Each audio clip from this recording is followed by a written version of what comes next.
Med school is rough with all the studying we have to do. It seems like there's barely any time for us, like for our hobbies, for ourselves, for our friends. But then we see these other folks who are doing great in school, who have time for their personal life and are still enjoying what they always wanted to do. But how do these guys do it? Well, in today's video, I'm gonna give you guys 7 tips that I would have liked to know on my first day of med school, and what you guys should know on how you can manage your time effectively in med school.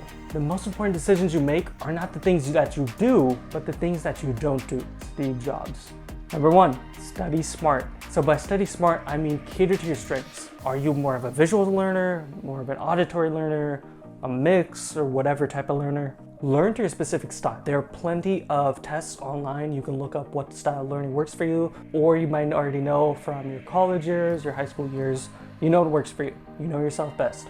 Do that style of study and cater to your strengths, because you want to be able to study efficiently and effectively. Study continuously too, because in med school, it never really ends. They say it's like drinking out of a fire hose.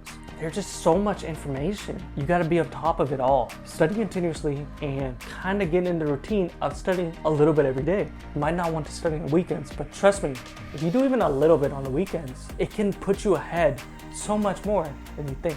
I made this mistake myself, but I learned if I use my weekends more to study than to relax, I actually find myself having more time during the school days, feeling less stressed and less anxious for my exams. And Anki really helps you with continuous study. It's constant material being thrown at you through flashcards.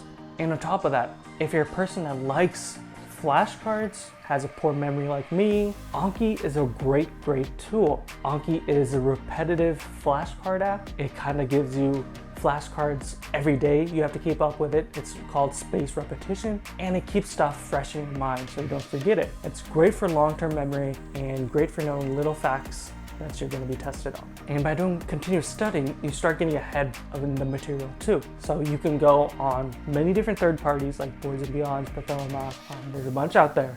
You can study ahead for a general topic, and then when you go to class for your lectures and stuff, you can digest the details easier because you know the broad topic already. And also within Study Smart, don't waste your time creating stuff that is wasting your time. For example, notes are absolutely amazing. Like, I really like taking notes because it helps me learn stuff. But when I started out, making notes like super organized, look super nice, it's nice and all, but I realized that it kind of took time away from me because I had to put so much effort into making it look nice. And I realized that if I just have it organized enough to where I can see all the material, know where all the material is, and it's organized enough for me, that would be more time effective for me and more efficient for my work. So don't focus on how stuff looks more safe, focus more on how effective it will be for you. Within the Study Smart tip, another one is if you have NBME tests. So NBME is a standardized licensing test that make all the boards and all the standardized tests for medical schools in America,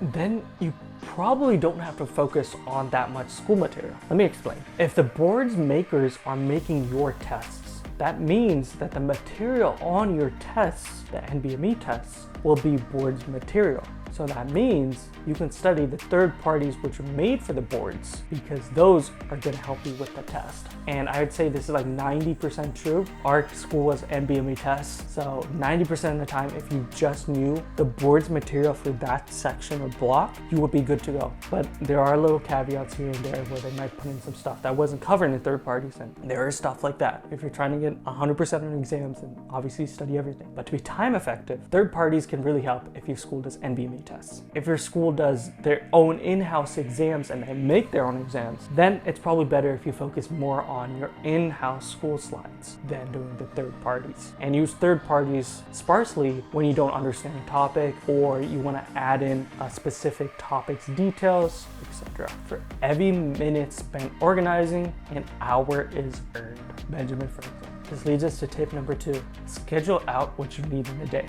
So originally in med school, I didn't have any schedule. I was just like, okay, I need to study, I need to study, I need to study. But there was no organization to it. There wasn't like, okay, I need to study this, I need to do this, I need to do this. And there's lots of apps out there. There's like Notion, which is pretty popular amongst med students. Me personally though, I use the Notes app on my iPhone, iPad, and MacBook, and that's enough for me because I list out everything I need to do in the day. You can do this at the beginning of the day, the night before, or whenever you're about to start your day. Write down everything in the Notes app or wherever you want to do it, and then check it off slowly as you do it throughout the day. It's kind of like a checklist. You can organize whatever way you want, but I highly recommend you guys organize in a way where you have it clearly stated what you need to complete in the day and what you haven't completed already, because that will help you stay organized and finish everything and give you motivation on how much you've done already.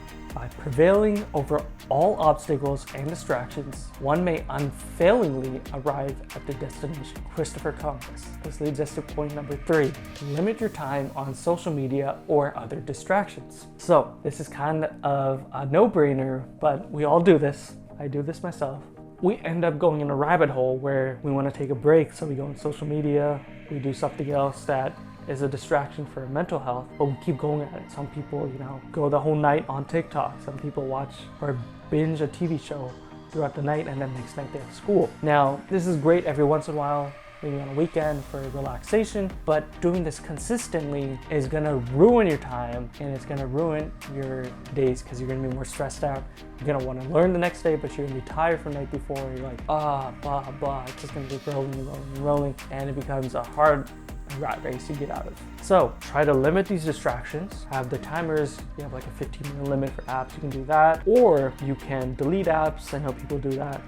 Me personally, I find some social media is a great way to de-stress. So maybe go on there for like 5-10 minutes, and then I'm like, okay, I'm done with this, and then I get to work. Point being is limit your time and keep in mind how much time you're on there. And occasionally it's great to just relax and don't worry about time. But when you're in a high stressed med school environment where it's just ongoing stuff, most of the time be aware of how much time you're spending on these things. Limit yourself. Like instead of binging a whole show in one night, maybe watch 1 or 2 episodes a day. Spread out the distractions. Don't take them all up at once, because that's gonna ruin your time effectiveness.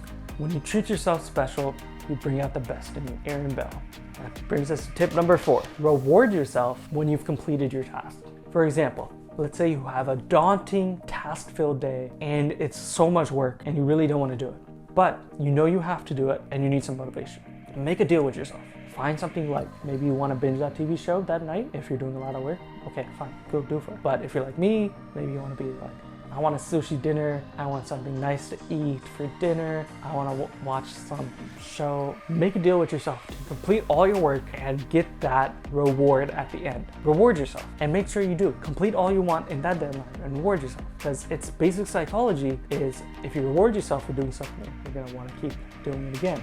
You feel good about it. So make sure you guys reward yourself after completing a certain amount of tasks, especially on a day where it's jam-packed, super busy. Make sure you have something in mind to keep yourself happy.